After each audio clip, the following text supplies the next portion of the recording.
Pois casáronse, xa había 2 nenos, un neno e unha nena, e enseguida que a miña mãe embarazada. E casáronse, non sei se foi en agosto ou se en julio. E depois ele dixo, voume, tiña un irmão en Buenos Aires, e reclamouno para lá, e ele dixo, voume. E miña mãe dicía que non marchara, que claro, eran 3 fillos, que facía ela sola. Ele era sastre, moi bon sastre, ademais. Pero dixo, voume. E ganar, pois levo-vos para lá a todos. Si, ofreceu moito, pero non cumpliu ninguna. En vez de levar a meu irmão, que estaba para entrar na mili, non levaron a ele. El era joven, claro, e era guapo, o mozo. Alá se quedou. Fixo o que lle deu a gana, e nada máis, nada. Nin escribía, cando lle parecía unha carta, nada máis. Escribindo era genial, porque mandou algunha carta que miña mãe queimou unas con razón tiña, pero bueno, eu pesoume non guardala, porque canto salían, sin conocer a historia, choraban, que a carta que ele escribiu. Pero xa non volveu a escribir.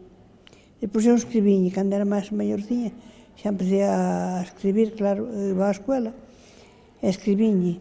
E a mí sempre me contestou, a miña irmá non, pero a mí sí. A mí sempre me contestaba. E contestoume que mirara por miña mãe, que me portara ben, que estudiara moito. Bueno, moi bons consellos, pero ele non nos colleu. A escola eu tiña aula, por iso fomos todos. Tiña nada máis cruzar o camiño. Había un camiño por debaixo da casa. Estaba a miña casa diante das 2 escolas. Por detrás da casa estaba a de nenos e por diante as de nenas.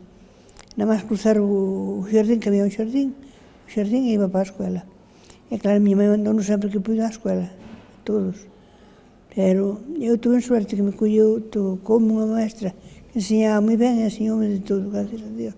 Pero a miña irmá non, miña irmá saliu da escola sin saber dividir. E eso.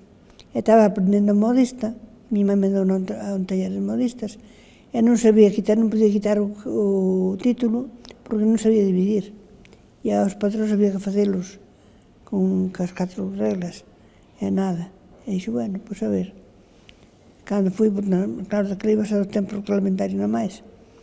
E entonces botaron acabouse a escola, e promendou non a pasantía porque quitaron quitou o eso de corte, a confección.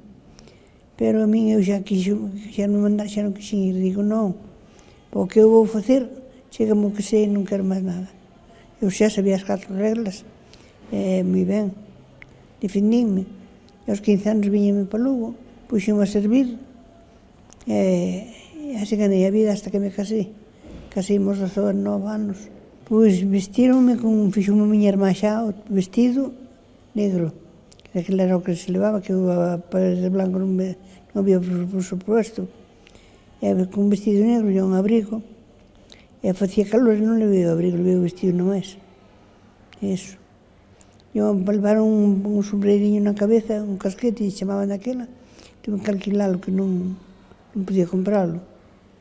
E eso, e pois a comida foi na casa, comemos os máis achegados nomás, nin salimos de ningún lado, nin nada. E así foi a miña vida. E pois o meu marido, caseime depois aos 19 anos, e traballaba de albañil, ganaba cartos, non era moito, pero íbamos arreglando. E axudou tamén a boda e todo iso, os meus sogros. Entre todos fixemos a boda. Meus irmãos non puderon vir á boda porque en febreiro me casei, o 12 de febreiro me casei, e había unha nevarada cando salín da iglesia, e un taxi, e había máis dunha cota encima do coche, de neve. E cando me abriron, digo, este non é o meu coche, porque aquela cantidad de neve, mentres o misa que daquela andaba así, bueno, rápido. E dixo, tú súbete aí. E subíme, claro, levaron-me á casa. E ao salir da casa, tiña unha anécdota moi graciosa, que marcháramos 2 pés na neve, había xeada debaixo, marcháramos 2 pés, se non estaba o padriño e o chofer, caigo espetarrada ali. Pero bueno, colleron o tempo e non caín. Non pasou nada. Eso foi a miña boda. Non salimos a sitio ningún, ni nada.